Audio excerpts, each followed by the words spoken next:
Translation. I know that you are now Vidura due to the cursing of Mandavya Muni, and that formerly you were King Yamaraj, the great controller of living entities after their death. You were begotten by the son of Satyavati, Vyasadeva, in the kept wife of his brother. Purport by Srila Prabhupada. Mandavya Muni was a great sage, Bhagavatam 1.13.1, and Vidura was formerly the controller, Yamaraj, who takes charge of the living entities after death. Birth, maintenance, and death are three conditional states of the living entities who are within the material world. As the appointed controller after death, Yamaraj once tried Mandavya Muni for his childhood profligacy and ordered him to be pierced with a lance. Mandavya, being angry at Yamaraj for awarding him undue punishment, cursed him to become a Shudra, member of the less intelligent laborer class. Thus, Yamaraj took birth in the womb of the kept wife of Vichitravirya, from the semen of Vichitravirya's brother Vyasadeva. Vyasadeva is the son of Satyavati by the great sage Parashara, and Vichitravirya is the son of the same Satyavati by the great king Shantanu, the father of Bhishmadev. This mysterious history of Vidura was known to Maitreya Muni because he happened to be a contemporary friend of Vyasadeva. In spite of Vidura's birth from the womb of a kept wife, because he had otherwise high parentage and great connection, he inherited the highest talent of becoming a great devotee of the Lord. To take birth in such a great family is understood to be an advantage for attaining devotional life. Vidura was given this chance due to his previous greatness. Just going to do the prayers, so you can join in if you know them. Om Agyanatimirandasya Gyananjana Shalakaya Chakshurunmilitam Yena Tasmai Shri Gurave Namaha Shri Chaitanya Manobishtam Stapitam Yena Bhutale Swayam Rupa Kadamayam Dadati Swapadantikam Vandeham Shri Guru Shri Yutapada Kamalam Shri Gurum Vaishnavamscha Shri Rupam Sagrajatam Sahagana Ragunatanvitam Tam Sajivam Sahadvaitam Savadutam Parijana Sahitam Krishna Chaitanya Devam Shri Radha Krishna Padan Sahagana Lalita Shri Vishakam Vitamscha Hey Krishna Karuna Sindhu Di Pando Jagatpate Gopesha Gopika Kanta Radha Kanta Namostute Tapta Kanchana Gaurangi Radha Vrindavaneshwari Vrishabhanu Sute Devi Pranamami Hari Priye Vanchakalpa Tarubhyascha Kripa Sindhubhya Evacha Patitanam Pavanebhyo Vaishnavebhyo Namo Namaha Jai Shri Krishna Chaitanya Prabhu Nityananda Shri Advaita Gadadara Shivasati Gaura Bhakta Vrinda Hare Krishna, everyone, Krishna, Krishna, Krishna, Hare Hare, Hare Rama, Rama Rama, Hare Hare. I know you didn't have breakfast, but let's do it one more time with a bit of life in it. Hare Krishna, Krishna Krishna, Hare Hare, Hare Rama, Rama Rama, Hare Hare. Haribol, that's better. Thank you. So, I just would like also to ask all of you to give your blessing so I can speak with sincerity and with humility. So, thank you very much. So I will start here. This part I will be talking in two parts. One part will be more of a background story of Yamaraj, or Vidura in this case, because as we read Bhagavatam, we will learn more about Vidura.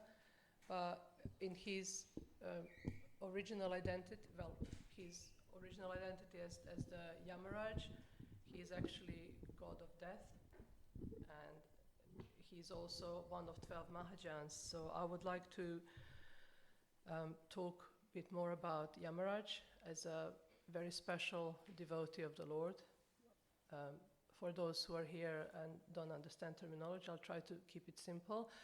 Mahajans means, Maha means great, and Jana is like a great soul. So 12 Mahajans are 12 great devotees of the Lord who are like totally expert on spiritual knowledge, how to practice, and by their own life and example, they're very exemplary.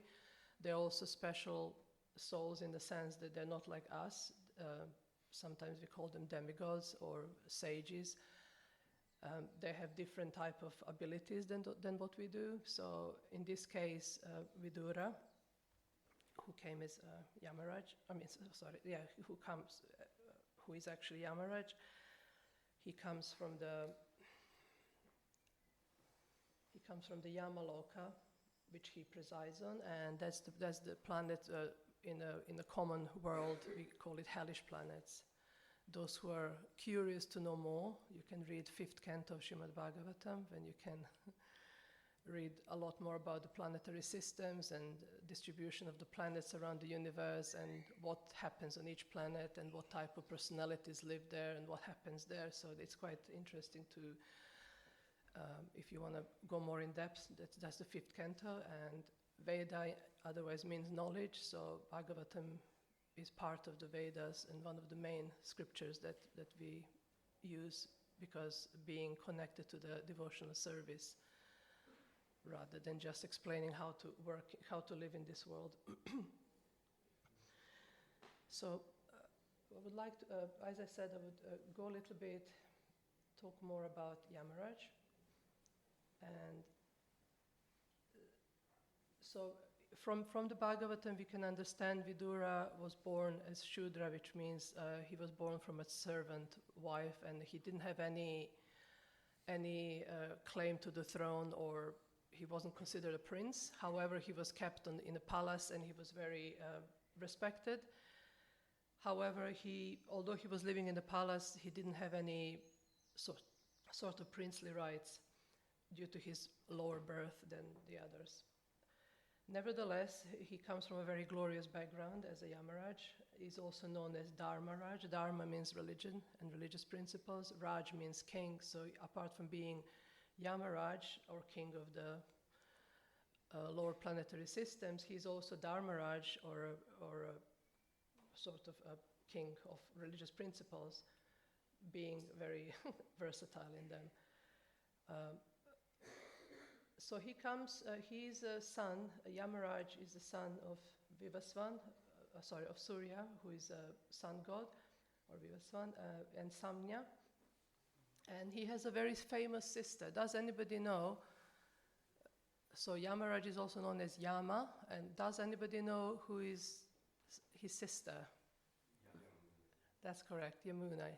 So Yama and Yami were brother and sister, and Yamaraj is Yamaraj, and Yami is Yamuna Devi, as we know, the one that is present in Vrindavan on this planet as well.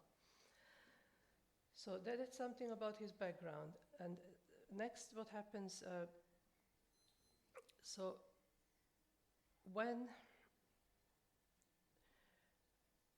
Yamaraj, why you can say why somebody gets position of to work on the lower planetary systems and serve there. It's not an easy job. Like you might know from different places that also it's commonly known, like god of death is known as Hades, or we have in Egyptian mythology Anubis or Osiris or whatever. So point is, god of death is often like shown as somebody who is very mean and horrible and not nice to those who come down. But let's do a bit of a myth busting here, because Yamaraj, being god of death, he is actually, like I said, one of the 12 Mahajans, which is extremely high position. And also he's a pure devotee of Lord Krishna. So how can somebody like that be responsible for the sufferings of so many living entities who happen to suffer in the lower planetary system on the hellish planets? One can ask. If you read 5th canto, it's definitely very distressing reading it, and what happens to the soul in their subtle bodies, how they suffer in this material, the reactions they get from their deeds in this material world. The point is, like everywhere else, you can say Krishna is like the boss and demigods are doing his bidding. So they are doing, everything is covered. So Krishna's representatives do the stuff that normally others don't want to do. And of course, Yamaraj, being pure devotee, he is accepting this service because he wants to please the Lord. So it's not so much about what he wants, it's about what pleases the Lord. So he does that service very nicely. Within all of that, he's not very happy. Internally, you wouldn't feel very happy being in those surroundings when there is so much stress going on and so much suffering. Now one can ask, why is God doing it? Why is anybody doing it? But we need to understand one very simple fact, that everything that happens to a living entity, to which we are as well, we are living entities, it's due to our own actions. So responsibility lies with the person. Reactions are like the law. If we break the law, there is a consequence. So breaking the laws that are given in the Vedas, whether we are aware of them or not, results in a either good reaction or a bad reaction. So those who get bad reaction go to the hellish planets.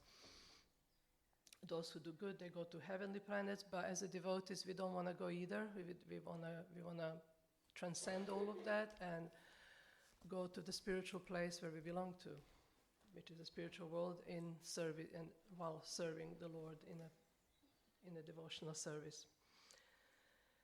So what happens next is that Yamaraj being there as I want to talk to Yamaraj as a person, because he is a person. Everyone is a person in this world.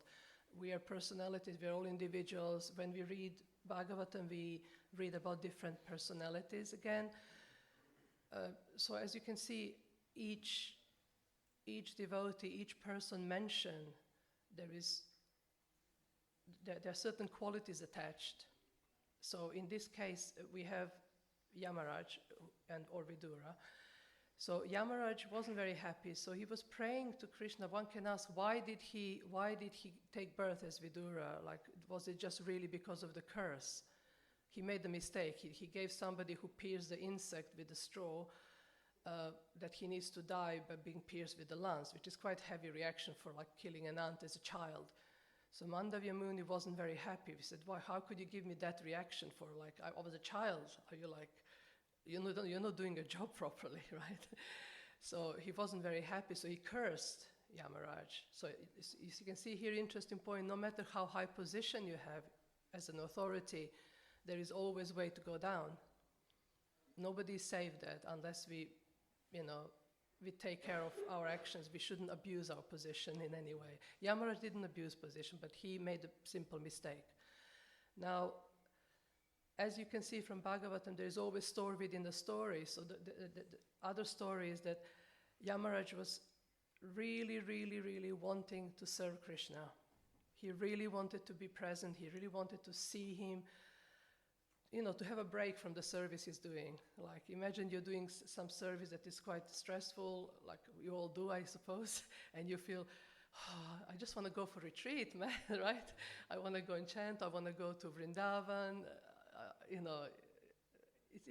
sometimes service doing continuously, it's difficult. Maintaining it is difficult. In the beginning, it's all exciting, but then after some time, it's like,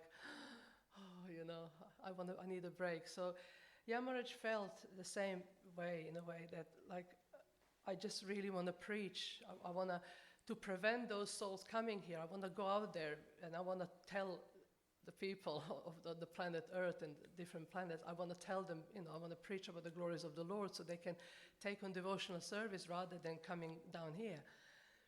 So in that respect, due to his inner desire, Krishna arranged for all of this to happen. So it wasn't just Yamaraj was a bad person and he got just cursed. You don't get to curse somebody like Yamaraj just like that. Everything was approved and allowed by Lord Krishna because he wanted his servant to come and have a break. So sorry. So while Yamaraj took birth on this planet, Aryama, who was one of the 12 Adityas, sons of Kashyapa and Aditi, he took place of Yamaraj, so he took care of of the lower planetary systems, and so Yamaraj can appear as Vidura and see Krishna on this planet. So Yamaraj, due to his love for Krishna, he actually does some sort of undercover work. Sometimes we might wonder how things happen in a life, and we try to connect with the different events. Sometimes something happens in our life. Did you have any sort of strange event that happened in your life, and later on you sort of think, oh, that's why it happened? Did sometimes something happen that led to the result that you might have not expected, or you wanted but you didn't know how to get it, and something sort of happens and things unfold in a way, and you feel you're more like an observer rather than participant. I mean, in a way, we are all here because something like this probably happened that led us to come here, to sit here today and listen to Bhagavatam and chant Hare Krishna and be amongst the devotees. Is not by pure accident. So in a similar manner, Yamaraj, as he appears to be king of hell, so to say, he would rather serve as a devotee and be in that function, be seen as a Krishna's devotee. So he comes as a Vidura. But even in the hellish planets, he also does little things that help. So for that, I'm gonna read you something that connects with the pastime of Lord Chaitanya. This is just to show you how Yamaraj really thinks about the well-being of all souls, even those who are suffering in the hellish planets. And the reason why I'm saying it is to understand the mentality of a great devotee. Why is he Mahajan? Because he thinks of the welfare of others, even in the most horrendous situation when he has to supervise punishment of the souls who did grave offenses and sins. He, at the same time, he wants them out. He wants to help them and speed up the process for them to go. So in the book Gauranga, there is something that happens. Some of you might be familiar, some of you might not, but Lord Chaitanya Mahaprabhu is one of the incarnations of Krishna. He came as Lord Chaitanya, I should say. And there were two very bad personalities called Jaga and Madai. So if somebody asks you, can anybody be a devotee? The answer is yes. Even the worst criminal can become a devotee. Now that can be shocking, but it's true. And we have a real life example from Jaga and Madai. So I'm just going to read briefly. There is half a page here. And you will see why is it disconnected to Yamaraj. So in Chaitanya Bhagavata, there is a pastime of Jaga and Madai being delivered. Jaga and Madai were like the special top criminals in the universe. They were born Brahmanas in a Brahminical family, and they knew the scriptures. So they personally researched the scriptures to see what are the worst sins a person can do. So they were using their knowledge to figure out what is the worst possible thing I can do, not to avoid, but to commit. They specifically unconsciously tried to do all the sins. If to beat up a helpless person was most sinful, then they would go and find a helpless person and beat him up. They did it specifically like a checklist. Whatever were the worst sins they could do, they were trying to do all of them. This was ridiculing Yamaraj and creating a whole lot of karma. And apparently Yamaraj had a special architects in the hellish planets that were making a custom-made hell for them, where they could undergo severe punishment because they were doing super sinful activities. So there is 21 hells, I believe. Am I correct? So there was a 22nd being built because 21 wouldn't do for Jaga and Madai. That's how bad they were. I mean, we are kind of smiling about it. You think how bad it could be that 21 hellish planets would be sufficient for them. So he's got Vishwakarma to build another hell specifically for them too. So while the work is undergoing, they were delivered. They were delivered by Lord Nityananda. They hit Lord Nityananda. Lord Chaitanya wanted to kill them, but Lord Nityananda said, no, don't. There is a hope even for them. At that moment, they had a change of heart. They bowed down and they cried and they said, please forgive us. And they were forgiven. Literally, they got clean slate. I mean, this is like amazing. So I'm just trying to give you some background story, even for those of you who know Jaga and Madai's story. This is really interesting, what happens in the background. So there is a 20-second hell being built. Suddenly, they get cleaned up, a clean slate. Very important thing with Jaga and Madai, because sometimes we think, okay, everybody can be devotee, but what if they go back to their old habits? Well, then it doesn't count really, because Jaga and Madai did not ever do anything bad again. So there's a very important thing to understand. Confessing the sins 1 week and then committing them again and then confessing and committing is not exactly the way to go. Slipping and accidentally doing something and then feeling bad and not wanting to do it is a different state of mind. But when somebody does things consciously, thinking, oh, I'll just chant Hare Krishna or confess my sins or whatever, it doesn't work. So in this case, it worked because they stayed solid as a devotees. So suddenly, as they were delivered, it says, Yamaraj assistants had written down all their bad activities, and it took something like 27 different warehouses to store the details of all the karma they had done. It was unbelievable what they were doing. When he heard about this, Yamaraj fainted. So his assistants were fanning him and trying to revive him, but he was not coming back to consciousness. Then Lord Shiva happened to come along. Lord Shiva is another one of great devotees of the Lord. You see him sometimes, he's like covered in ash and he looks quite scary with the trident. But also, although he might appear like that, he's also pure devotee of Krishna, serving as a person who attracts the worst possible people, because then he helps them out. So it's again like undercover service for Krishna. So, but Lord Shiva was passing, and he said to them, Yamaraj is not in shock; he's in ecstasy. He was so overwhelmed with love of Krishna, overwhelmed at how Lord Chaitanya is so merciful that such a sinful people started to chant the holy name, and became devotees and get freed from all their sins, that he became ecstatic. He is in trance. That is why your efforts to revive him are not working. You must chant Hare Krishna in his ears. So there's an interesting point. Hellish planet, they don't get to chant Hare Krishna. They don't even, they're like, what's Hare Krishna? What's all of that? And Krishna doesn't appear in the hellish planets either. But what happened here, due to the mercy of Lord Shiva, Yamaraj, and ultimately Lord Chaitanya, Krishna went to hellish planets as his holy name. Sound vibration of Hare Krishna, Krishna Krishna, Hare Hare, Hare Rama, Rama Rama, Hare Hare, is Krishna. It doesn't come in his holy name. He is the holy name. So in this instance, they started to chant Hare Krishna. Then in Yamaloka, all these employees, Yamadutas and accountants, were having a big kirtan to revive Yamaraj. In their minds, they wanted to revive Yamaraj. They were worried. Our king is like showing no signs of life. What do we do without him? So they were trying, wake up, nothing works. So they were chanting now because Lord Shiva told them so. Finally, he came back to consciousness and looked around at everybody having a big kirtan celebrating how Lord Chaitanya is delivering the fallen souls.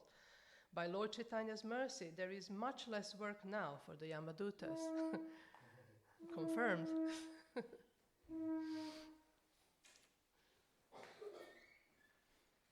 Let's just greet the Lords.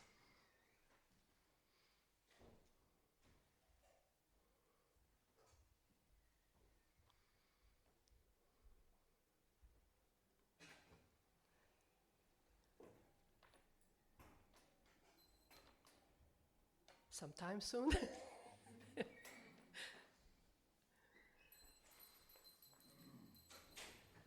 Shri Radha Gokulananda ki, Sitaram Lakshman Hanuman ki, Shri Nitai ki jai, Lord Chaitanya ki jai.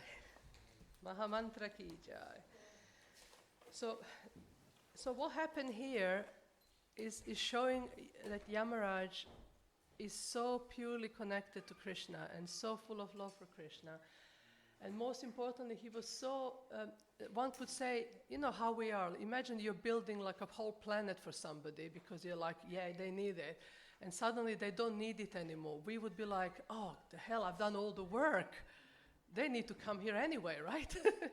I want them here because all this work, they need to come now and suffer. It's, you know, but a real devotee wouldn't think like this, like Yamaraj. He thought, how wonderful is that I don't need this 22nd planet for them. How wonderful is that the most sinful people in the universe were delivered and they're not coming here.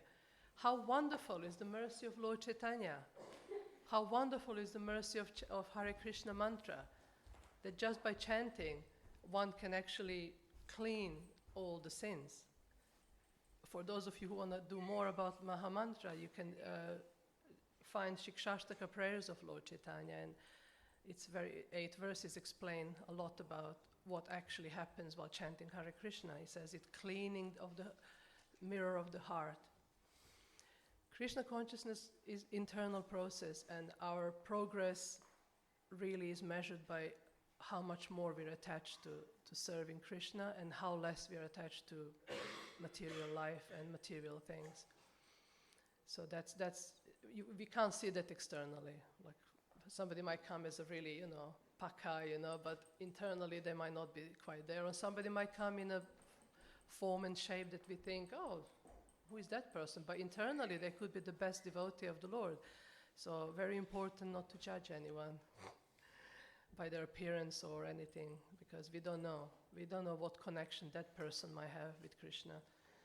Like all of you are here for a reason, so everyone here is a special soul, because there is that connection is made, that initial connection, and you are here, and we are all here now, and now what we do from this point on is our choice. So we have choice, and we have our desires, and we have to work hard, but there is also mercy. We need those two things. It's not just mercy of God, mercy of Krishna, it's also our desire. So if we can desire the right things, then we will be fine. So you can see here the mentality of the devotee of Yamaraj, how his priority is to serve and to help others, even those who are in his care, who are not meant to be happy. He wants them to be happy. And in this instance, there is more, which is not in this book, but I've heard in a class that actually at that point all hellish planets were vacated. There was nobody there. It was like no one, because the power of that kirtan they've done was so strong that everyone got liberated.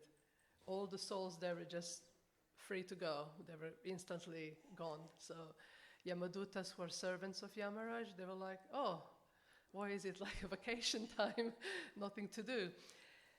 But that's the wonderful qualities of a devotees. And then you will see that's why sometimes when you're surrounded with certain devotees, you feel the love they have, you feel the care they have, you feel there is something special about them, something attractive about those devotees. They want to give, they want to help, they want to serve.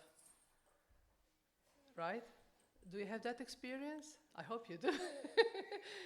Anyone has a good experience like that? I'm a giver. You're a giver as well. Good. I give prashad to everybody. Nice. I give them a little piece jar, I just give it wherever. Wonderful. Who else feels is a giver?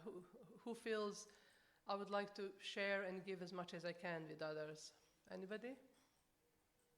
Sometimes, yeah. It's just still a new kind of movement for me. But, yeah, this movement of giving is still, I would say, like a new movement for me. But yeah, my experience with it so far has been, there is this sort of like, when you're in service, there is this like twinkle in your eye that begins to kind of grow, and there is like a kind of a strange kind of joy about it. So Beautiful. So sometimes we say living is forgiving, and Krishna consciousness that's like a spot on, like summary, and not just giving, but connecting with Krishna, understanding our position as a servants, and serving the Lord means serving his devotees and really serving every living entity. And what's the best service for every living entity? We can do so much. There is devotees who give prasadam all the time. There is an amazing devotee, Parashuram Prabhu. He is like he is not of this planet. He's like a different, he's a person who is just being himself, wanting to give all the time. He goes to the war zones, he goes to different places to help every living soul.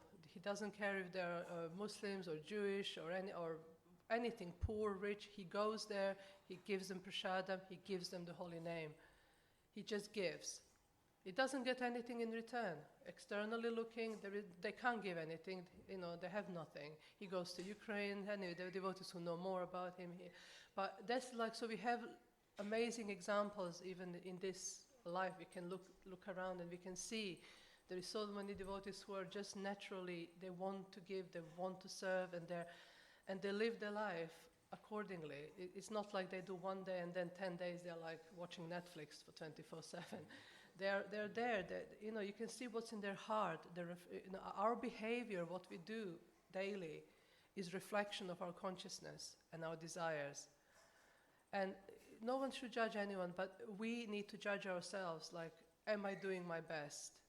Is this the life I want to have? In a year's time, do I want to be doing this, or do I want to be just sort of doubling, like being a little bit of a devotee, being a little bit of this, or do I want to just take a leap of faith and just sort of, let's just do it, this one life. What is one life after millions and millions of lifetimes? So by reading about these great personalities and understanding their nature and their character and how they live their lives is something that hopefully, it should be inspiring. It should be something that we take association from. They should be people, devotees whom we learn from and follow in their footsteps. Well, we can't imitate, but follow in a way of giving. So the second part, which I have very little time for it, is what happened here is externally looking, Yamaraj made a mistake. Did anybody ever make any mistake in their service and got told off? Hands up. So you've done something wrong and you got told off, right? Now, I would hope that whoever's told off was the person who did it with the love and care rather than just being like, but, again, that's something, hopefully we can always hope that the person will grow a little bit and understand that how you speak to people and how you treat them is also a reflection of your Krishna consciousness and your life and your personality as well. So we can tell somebody off, but we can do it in a way that doesn't feel like telling off, but actually gentle correction and teaching and helping and supporting. So there is same action, two different ways. Again, choices, right? You can choose to follow bad example, or you can choose that if you have anybody to correct, you can do it in a way remembering how you were told off and hurt. Maybe I don't want to cause the pain to anybody else, so let me do it in a way that person will actually feel inspired. So you tell somebody you made a mistake, but this is the way to do it correctly, and don't worry, next time will be better, and pat on the back and off we go. So it's easy, and you can smile even while doing it. So, devotees should smile a bit more. I notice everybody kind of, I'm serious devotee, Hare Krishna, Krishna Krishna. Just nobody looks at me, I'm so serious, I'm doing my service, I'm so fixed up, I'm so focused. But really, Krishna, that's like, it's running a marathon, so we need to relax a bit. We need to pace ourselves and, there are many devotees here who've been around for many years. I've been, 3 decades now? It's a long time. And trust me when I say that, not because I'm better or more clever than anybody else, it's just experience. Don't make the same mistakes. Don't burn yourself up in the beginning and just be like that, because I was. And doesn't help. Just be you, think of yourself and your connection with Krishna, help others. It's easy, right? It's really easy. Just be nice. Try to be nice to others. It helps. Being nice to others is like, you feel happy afterwards. I mean, did anybody feel really happy by smashing someone, like, by being angry after argument? Nobody. I mean, who feels really, oh my God, that's such a great argument. Let me tell the world how great argument I just had. Do you do that? Maybe some do. You do? You wanted to say something?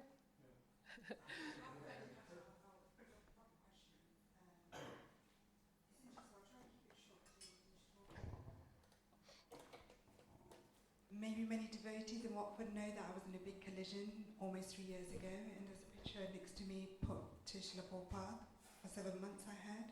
In the church they were praying for me as well. I do have a cognitive behavior reaction when I wasn't like that before I got hit on a police bike. So I've got professionals helping me, but the things you were talking about, I did my job through a Krishna conscious thing. I joined the Leicestershire Police twice. So what's interesting is I've got the professionals, neuropsychology from Pathways helping me. What you said, there are some times, not all the time, where I might behave in a certain way and I'm not in control of it. And that is very strange because that's not the old Rita. Does that make sense? It's a new version of me. A lot of devotees were sending me messages from Bulgaria and they met me in Mayapur 7 years ago.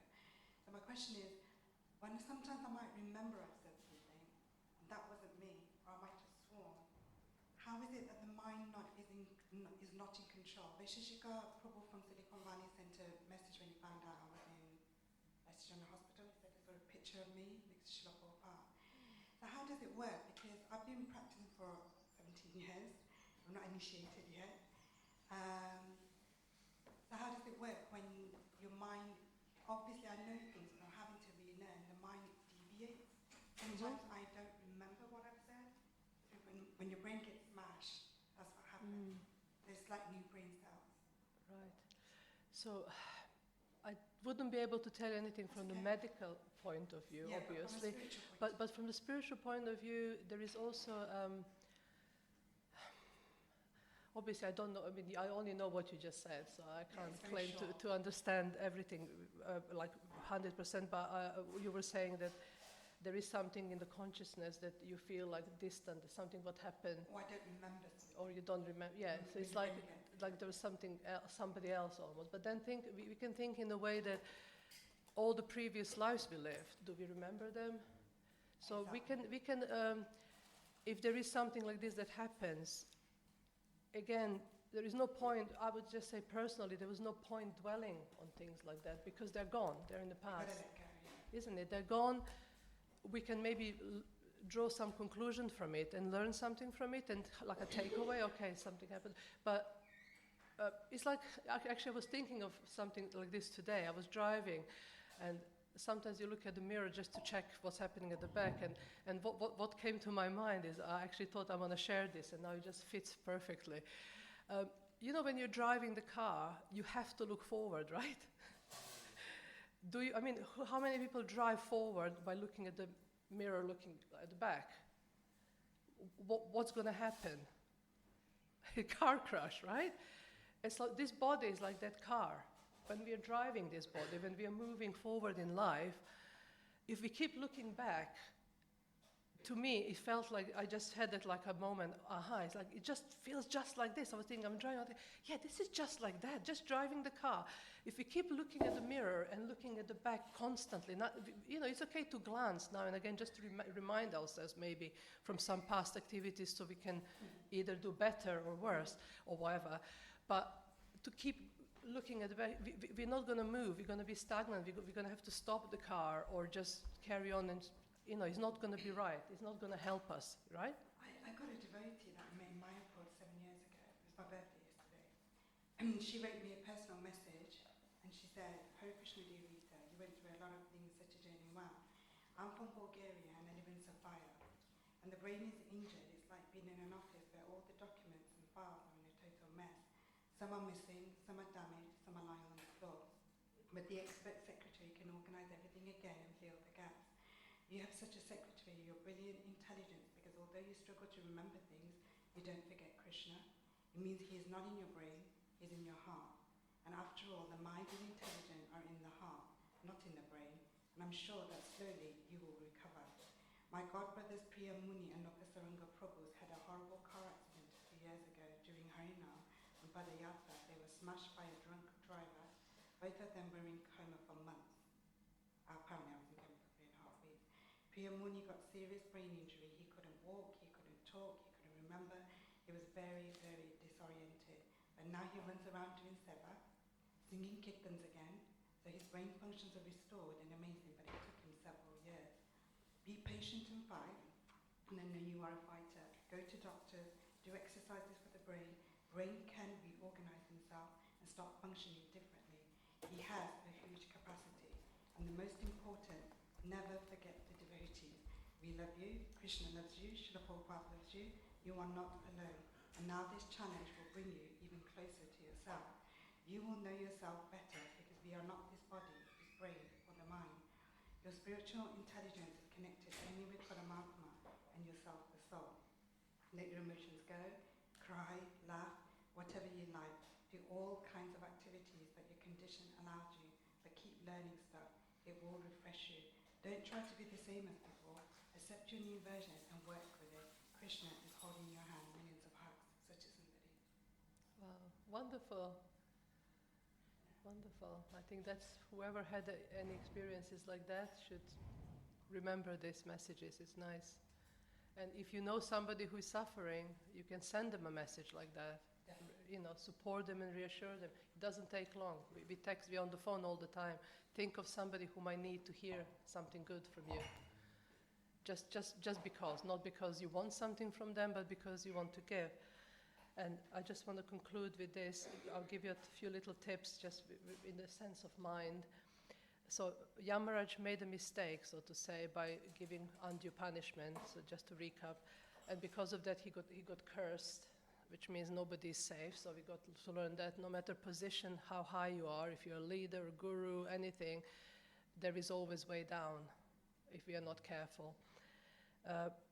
On the other way, if we do nothing, nothing happens, right? The only way not to commit any mistakes is to do nothing, which is sort of not the solution. So we need to be skilled, brave, and eager enough to carry on with the service, even when we do mistakes. But again, mistakes. What are mistakes? Mistakes are learning. We learn something, right? So if you burn sabji when cooking and you get said, oh, you shouldn't have done this on such a flame, you need different flame, then you learn, right? You're not going to do it next time. So again, everything turned out well for Yamaraj because he appeared as Vidura, so he looked very bad. He got cursed to be a Shudra. Somebody would, oh, that's bad. Well, he wasn't bad, he was brilliant. He didn't have any responsibilities as a prince. He could just be spiritual, like just take care of himself and think of Krishna. And at the end, he left the palace and everything, and he's gone for pilgrimage, and he got to do what he really wanted to do. In his heart desire got fulfilled. So externally, it didn't look good. He got cursed, but internally, it was just how it was meant to be. So sometimes we might have difficulties in life, but those difficulties might lead us to something better. Like some doors might shut in our face, like break our nose even, but that might stop us from getting run over and getting way worse, for example. Like we get little something, but we could have got way more. And just the last keys, like about decisions, like so take initiative, make decisions. Make decisions. Every day we make thousands and thousands of decisions. Mind is like this, always active. Do you have that experience? Your mind is always like, something is always going on and on and on. So we have free will, and we can choose what we want to do. To help you with that, I'm going to share with you those who take notes, it's a good time to take notes. There's 3 things that you can help how to make better decisions and how to accelerate your Krishna consciousness. One is focus. What you focus on, you're going to feel, right? Whatever you focus on, if you focus on something happy, you're going to be happy. If you focus on something sad, you're going to start crying most likely. So it's all connected. The mind, thoughts, and our hearts are connected. So we want to focus on decisions. If you make decisions, most of people make decisions based on fear, right? Because we make decisions that will give us less pain and more enjoyment. Is that correct? Just everyday's decisions. You're gonna decide, you're gonna eat, do something that is more pleasurable, and you're gonna say no to what is a bit more painful or maybe boring or something, right? So it's like an instinct almost we do. We need to transcend that and start using our intelligence and make decisions based on knowledge and on our goals. If you want to be a devotee, there is a clear path for that. So second thing is your standards. What is your standard? So we got focus. What we focus on is how we're going to feel. Second thing is our standards. We need to raise our standards. Like if we've been devotee for a long time, maybe if we feel we're kind of not really moving forward, okay, what do I do? What can I do that can change that? It's like, we walk the same path day in, day out. It makes a big, big groove in it. But then maybe we need to slightly move and create a different pathway and try something different. We are scared normally, but we shouldn't be scared because we need to figure out what will connect us more with Krishna. So our standards, if our sadhana is bad, improve it. If we don't read enough, read more. If our service quality is not good enough, be better. So there is always more. Everything we do in life, just even daily activities, we can always raise our standards. Why be just happy with mediocre thing? Why not be outstanding? Why not accelerate? Why not go for it? The only difference between very successful devotees, devotees who are like, we think they're so amazing, is they've given it their all, and we didn't. And it's a choice. The only thing that separates us is we are making wrong decisions. We should learn how to make right decisions. And what fuels those decisions is our hunger to go forward, our hunger to be better devotee, our hunger to be a better person. It's, in Sanskrit it's called lala samai. Lala samai is a burning desire to serve. Yeah? So, did you ever have in life something you really wanted so badly that you didn't see any obstacles? Did you have that experience? Anyone? Something you wanted so much that was all you could see, and everything you've done was just for that one purpose. And all the obstacles that came, you were like, yeah. But sometimes all we see is obstacles. It's a perception. It's the same thing, but it's in here, mindset. If we can get this guy here to subdue to our intelligence and just we sort of take the reins of our minds, then our life would be so much better. And that's a conscious decision. So everything we do, we shouldn't do it because, oh yeah, I'm just doing this because it's a good thing to do, I'm meant to do it. Be conscious, be present. When you're in the class, regardless who's talking, try to make the most out of it. Try to understand what's all about. Why, how can I use this in my spiritual life? What do I understand from all of this? Always go back to your heart and see, what can I apply from this? What did I learn today? What questions do I have?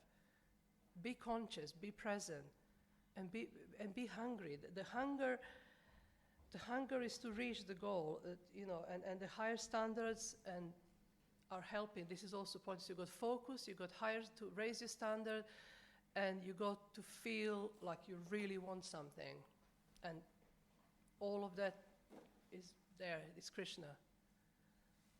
And these three things complement each other.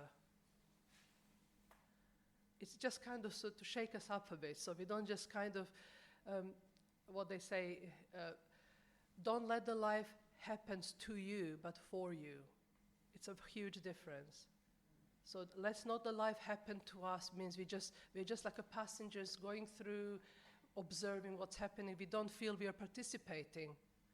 But participation means being conscious, being active, understanding I want something, and then how do I achieve it? It's a process, thought process. So use that in your Krishna consciousness. You use these 3 tools, I can guarantee you, your life will change so much for the better. It's just if you make a conscious decision and you apply these 3 principles to fan your hunger for Krishna consciousness, to understand it's all temporary. If you look behind, there is a picture of the planets coming out from the body of Mahavishnu. One breath of Mahavishnu destroys, absorbs, expels, and it absorbs all the universes. So in the scale of universe and eternity, our life is very short. It's like insignificant almost. So when we think from a higher perspective, to understand how important it is to utilize our time and our lives now to do our best, it would be a very wise thing to do. So, any very quick questions before we stop? Yes, Prabhu. You mentioned earlier Lord Chaitanya's 8 verses on about the Mahamantra. What happens when you chant the Mahamantra? Is there like a name or a reference that I can? Shikshashtaka. You mean the 8 verses? Yeah. 8 verses. Yeah. Yeah, Shikshashtaka prayers. Shikshashtaka. Shiksha Ashtaka means 8 verses. Yeah. Thank you. Shikshashtaka. Beautiful. It says Lord Chaitanya, that's the only written thing he left. Right. So you can just imagine how important they are. Those 8 verses are literally all Krishna consciousness condensed. Wow. I mean, some great devotees do seminars about Shikshataka verses, and you can unpack them, and you can see the whole process going from chanting Hare Krishna. Each verse is like a step forward until the verse 8, when it's the ultimate goal of feeling separation from Krishna and being so much in love with Krishna and Radharani. So yeah, thank you for that. That's one.